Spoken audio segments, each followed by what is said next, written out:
국방부가 핵추진 잠수함으로 신속하게 전환할 수 있는 4,000톤급 잠수함 건조에 착수한다. 국방부는 국방종기 계획기간의 무장 탑재 능력과 자막 능력이 향상된 3,600톤급 및 4,000톤급 잠수함을 건조하겠다고 10일 밝혔다. 4,000톤급 잠수함은 원자로만 달면 핵잠수함으로 신속 전환이 가능한 일본의 서류급 디젤 잠수함을 벤치마킹한 것으로 국산 핵잠수함 시대 개막에 대비하는 차원으로 해석된다.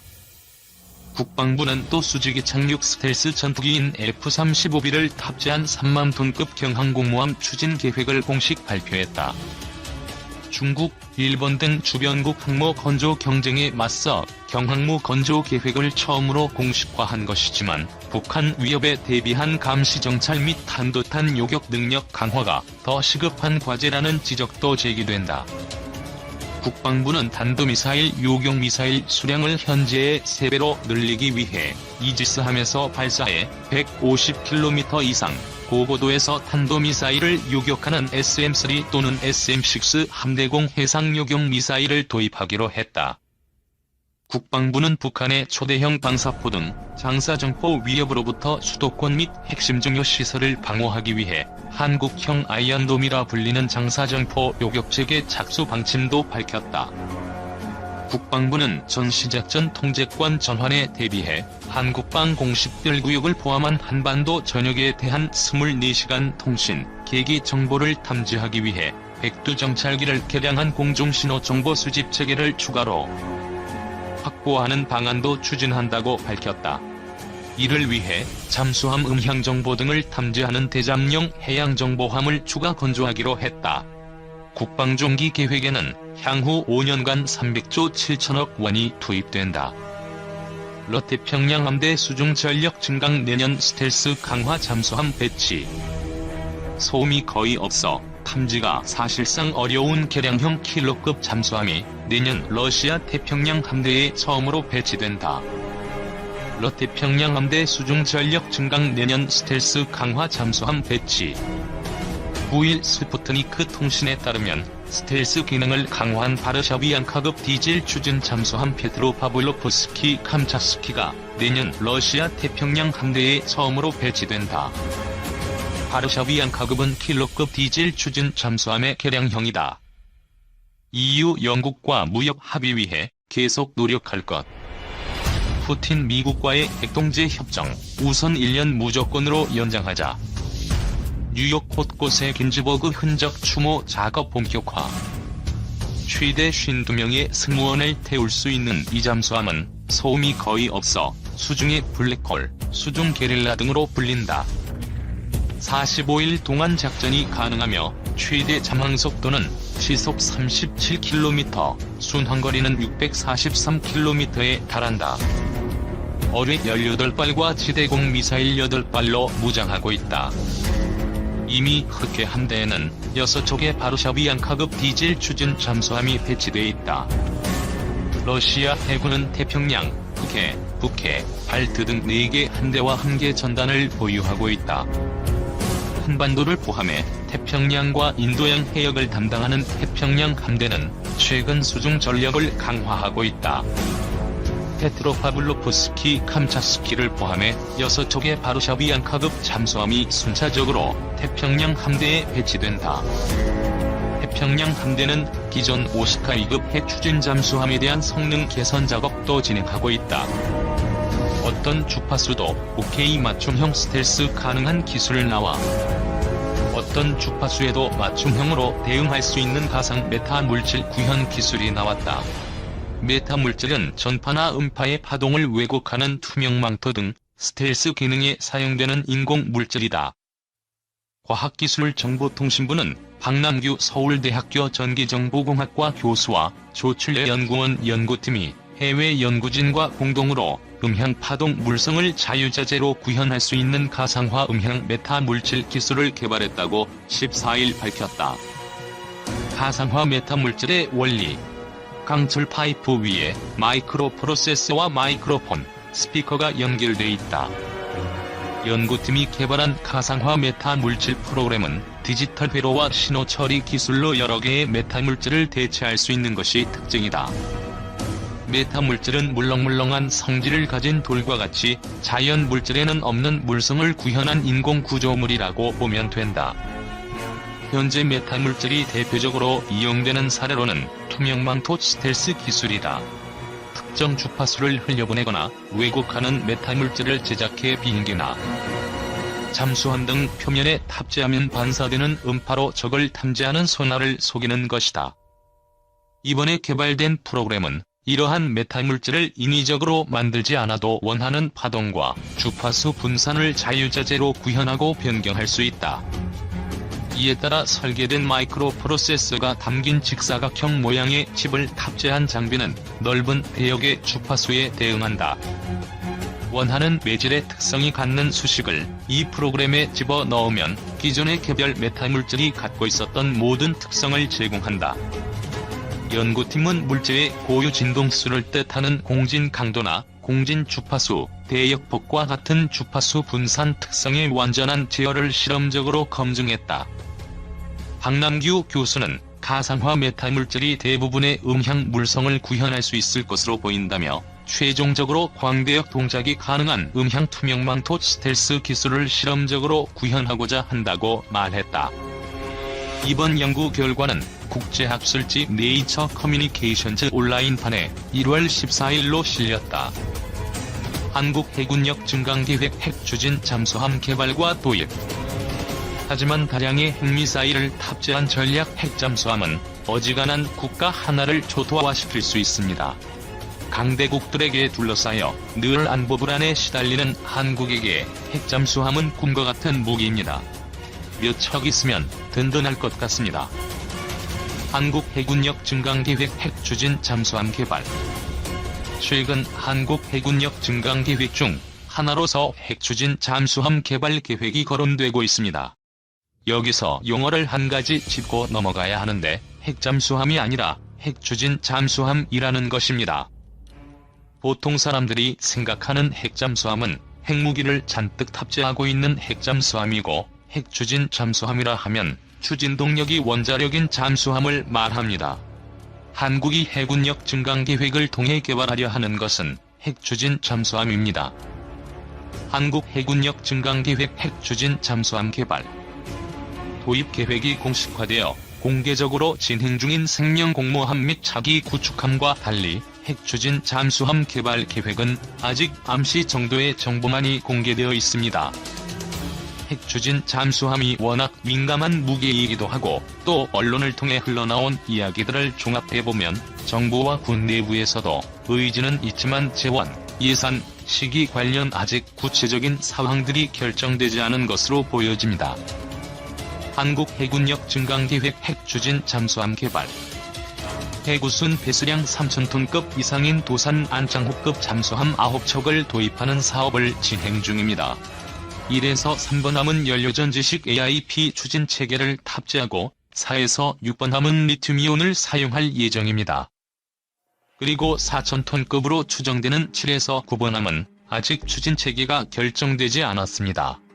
여기에서 뭔가가 결정될 수 있을 것 같습니다. 7에서 9번 함의 추진 체계를 원자력으로 결정하면 본격적으로 핵추진 잠수함 개발이 시작이 되는 것이지요. 물론 걸림돌이 매우 많을 것입니다. 주변국들이 가만두고 보고 있지 않을 것이며 미국과의 원자력 협정 개정 문제도 해결해야 합니다. 외교 정치적인 문제를 해결해도 기술적으로도 난관이 많을 것입니다. 처음 만들어보는 것이니 시행착오가 많을 것입니다. 그렇지만 핵추진 잠수함 개발은 장기적으로 볼 때 반드시 추진을 해야 하고 도입까지 이루어져야 합니다.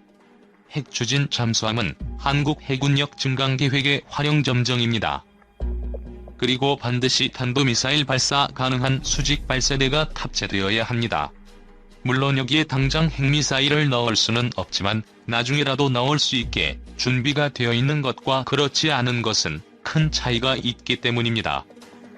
비록 재래식 단추를 넣은 별 격없는 탄도미사일만 싣고 있더라도 어쨌든 탄도미사일 발사 가해한 수직 발사대가 탑재되어 있으면 주변국들은 한국이 다음 단계로 나아갈까봐 신경을 쓸 수밖에 없을 것입니다. 안녕하세요. 후이입니다. 핵추진 잠수함에 대해서 간단하게 설명드리고자 합니다. 제가 아는 분야는 아니지만 이것저것 검색해서 정리해보았습니다. 잠수함은 말 그대로 잠수를 하여 다니는 배를 말하는데요. 잠수함은 국방에 있어 엄청난 역할을 합니다. 하지만 잠수함이 많다고 해서 국방력이 강하다는 것은 아니죠. 핵추진 잠수함은 1954년 미국의 노틸러스호를 건조하면서 핵추진 시대가 시작되었다고 합니다. 현재는 강대국들만 소유하고 있는데요. 우리나라는 현재 없는 상태이죠. 유유.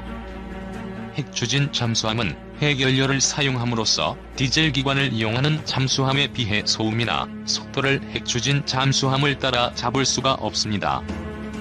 또한 핵추진 잠수함은 핵연료를 사용하기 때문에 별도의 산소 공급이 필요가 없고 소량의 핵연료로 오랫동안 동력을 얻을 수 있기 때문에 오랫동안 잠수하여 다닐 수 있는 장점이 있습니다.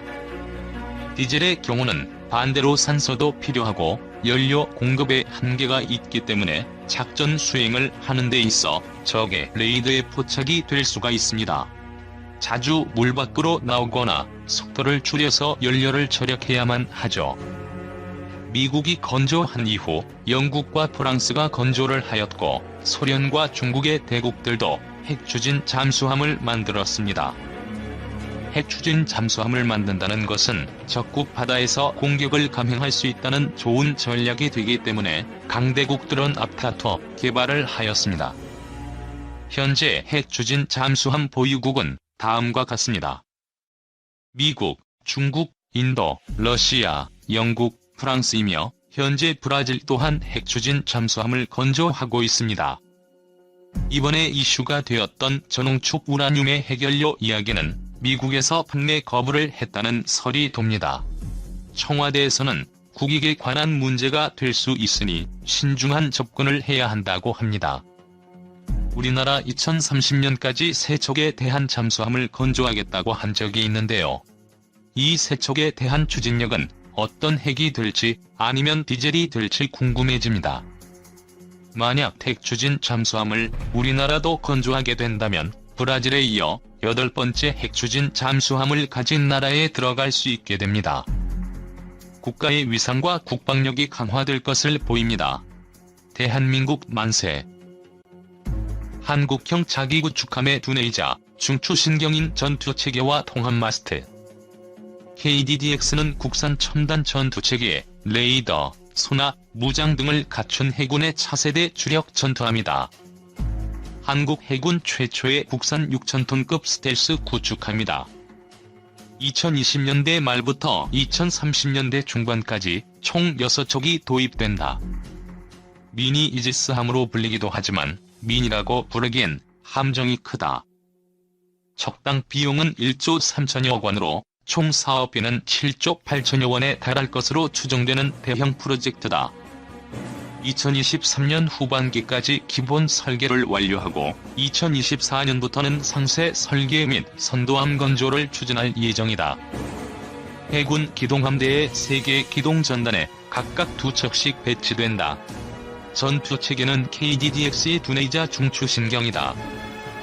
함정의 첨단 레이더, 소나 등 각종 센서로부터 수집한 정보를 활용해 가장 빠른 시간 안에 대공, 대함, 대잠, 대지 미사일, 어뢰 등을 발사해 대응할 수 있도록 해준다. 개발비만 6,700여 원에 달한다. 이 전투체계에서 가장 주목을 받고 있는 게 고깔 모자처럼 생긴 통합마스트다. 국내 구축함 중 처음으로 장착된다.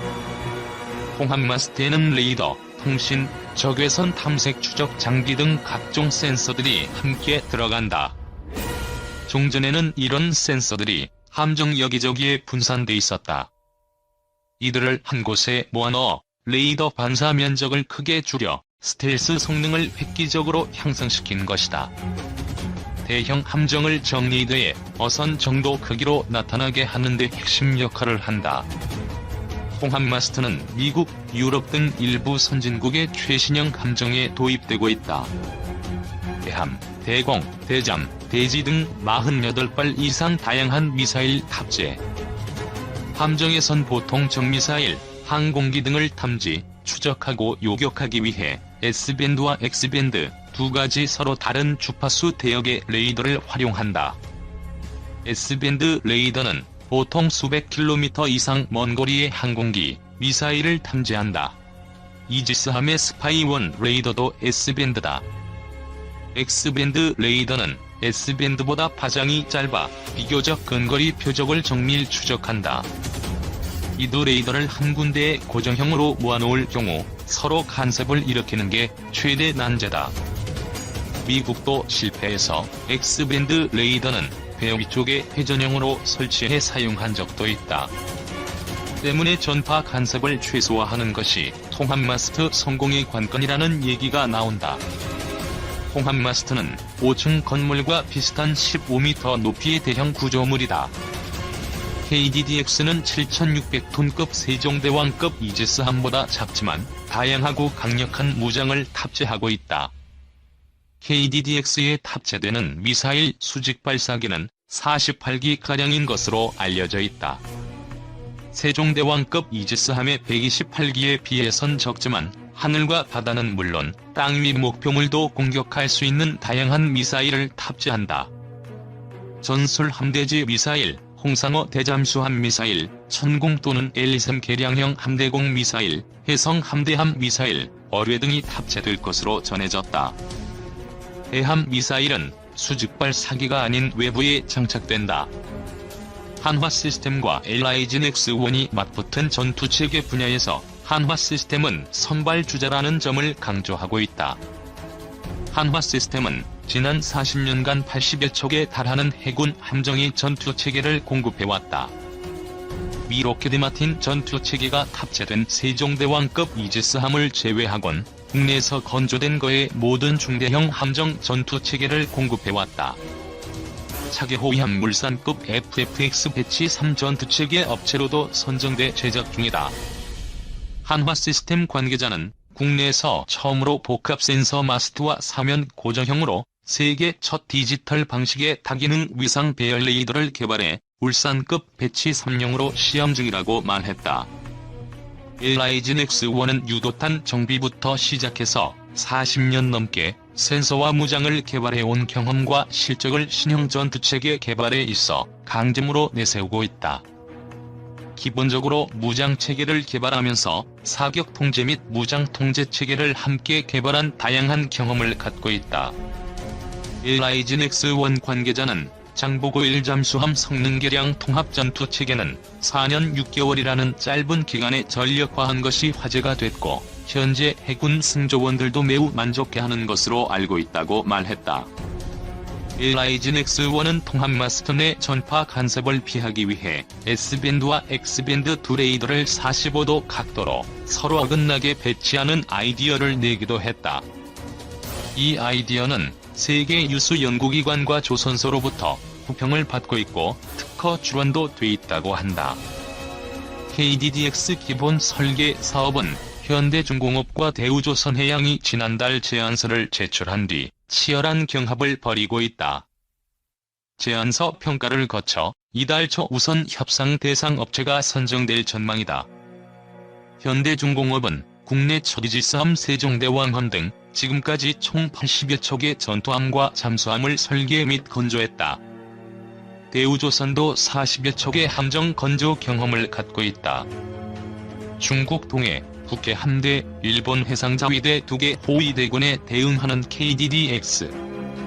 일각에선 향후 중국, 일본, 러시아 등 주변 강국의 해군력 증강 추세를 감안해 KDDX의 무장과 성능을 신중하게 결정해야 한다는 지적도 나오고 있다. 해군은 북한 위협 외에 주변 강국의 경우 중국 북해 함대 및 동해 함대, 일본 해상자위대 2개 호위대군 위협을 동시에 고려해 적절한 대응할 수 있는 전력 건설을 추진하고 있다. KDDX는 그 핵심 전력 중 하나다. 하지만 최근 북한의 탄도미사일 위협에 대응한 요격 능력 추가 등을 놓고 논란이 일고 있는 것으로 알려졌다. 당초 KDDX엔 북탄도미사일을 추적할 수 있는 레이더만 갖추고 요격 미사일은 장착하지 않는 것으로 가닥이 잡혔었다. 2023년부터 도입될 차기 이지스함 3척에 SM-3 요격 미사일 배치를 적극 추진 중이기 때문이다. 최근엔 KDDX 대공 미사일을 항공기 요격 위주인 천공 함대공 개량형 대신 LSM 함대공 개량형으로 배치하는 방안을 검토 중인 것으로 전해졌다. LSM은 패트리엇 PAC-3보다 높은 고도 50여 킬로미터까지 미사일 요격이 가능한 국산 미사일로 2023년쯤까지 개발이 완료될 예정이다. 군 소식통은 KDDX는 막대한 예산이 투입되는 사업인 만큼 중일 등 주변 강국의 잠재적 위협 등에 대비한 가성비 뛰어난 함정이 될 수 있도록 해야 할 것이라고 말했다.